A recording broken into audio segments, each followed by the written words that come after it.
Hey everybody, welcome back to another episode of Whitetail Woods 365. It's that time of year again when we need to put in our Brassica food plots, so come along on this episode as we show you everything from preparation all the way through planting. Let's get right into it. Now before you start planting, one of the decisions you're going to have to make pretty early on is the decision about which type of food plot seed you're going to use.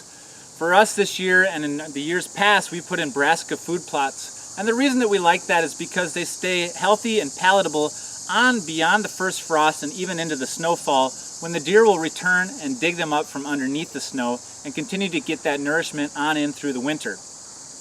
For us this year, we're trying a new brand of seed. We tried it on our clover plots and we're also using it for our Brassica food plots, and that is the Cabela's Wildlife seed brand. Now this is brand new to us. It's something that we haven't ever tried their type of wildlife seed before in the past. What we have used is either local seed varieties, and those cost around $20 per acre of seed, or we've tried frigid forage, which if you visit their website you can get in bulk the same amount for about $25 per acre. This product from Cabela's is closer to $30 an acre, but we are hoping with that bigger price tag we get better performance. One of the reasons that we think we're going to get that better performance is because of the Micro Boost technology. Now, Micro Boost is supposed to help with early emergence, better plant development, and more drought tolerance. So overall, we should have better plots for that little bit of extra money. Now, before we get into actually laying down the seed, we need to go through the preparation phase. So let's go take a look at what goes into that. Now, for the soil preparation, that's going to be one of the most important steps that you do. And it really doesn't matter how you do it, it just matters that you get the soil completely worked up.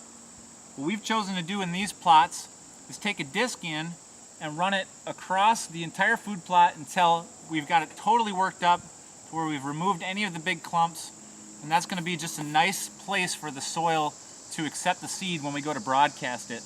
Now you could use a rototiller, you could use hand tools, rakes if you're doing something like a poor man plot, or on these bigger plots that we have here, you can be using full-size farm equipment if you have that available to you.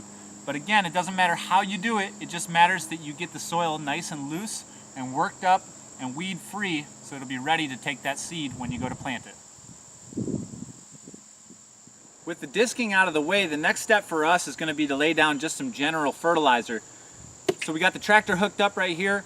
We're going to go through and just do a couple passes, put down a couple 100 pounds of a general fertilizer just to help these plants get a good, healthy start after we do the planting. So we'll lay down the fertilizer.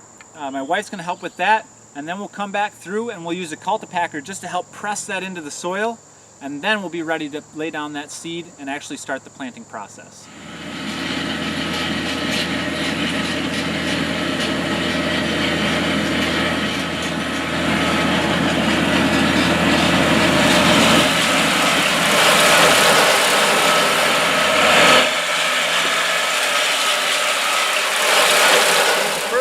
Down and spread, that next step is going to be to go through and somehow firm up the soil, press the fertilizer in, and then prepare the seed bed.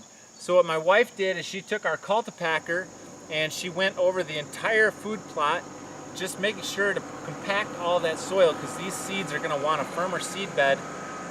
One, because that's the type of soil that they do best in for growth, and then number two is these seeds only need to just barely get covered by the dirt. And so if you have a really loose soil bed, what that's going to do is when you go to plant, the seeds can possibly get driven too far down into the dirt, which is actually going to stunt their growth, and then you'll get poor germination rates. So the first round of cultipacking is done. The next step then is to plant the seed. We're going to use our hand broadcaster, so I'll show you what that looks like. Right, so now we're actually ready to spread the seed. We're using a hand broadcaster, and that's because the Brassica seeds, you'll notice, are very small, and so we don't want to run them through a PTO spreader and risk spreading all of the seed all at once. So we're going to use this on the lowest setting. My wife is going to go out and she'll actually walk and spread the seed evenly across the whole plot. Now, one tip is to go less than what you think you'll need. You can always go back and do more laps, but you can never get that seed back off the ground. Now, for this particular seed, they're recommending with a drill to do 8 pounds per acre. Now we don't have a drill, it's a little bit too expensive for our current setup, but with the broadcaster, you're actually going to almost double that. They want you to put down 15 pounds per acre. So this is about a half an acre. We're going to go somewhere between 7 and 8 pounds to get this plot done. And we'll hand broadcast that now and then run back over with the cultipacker.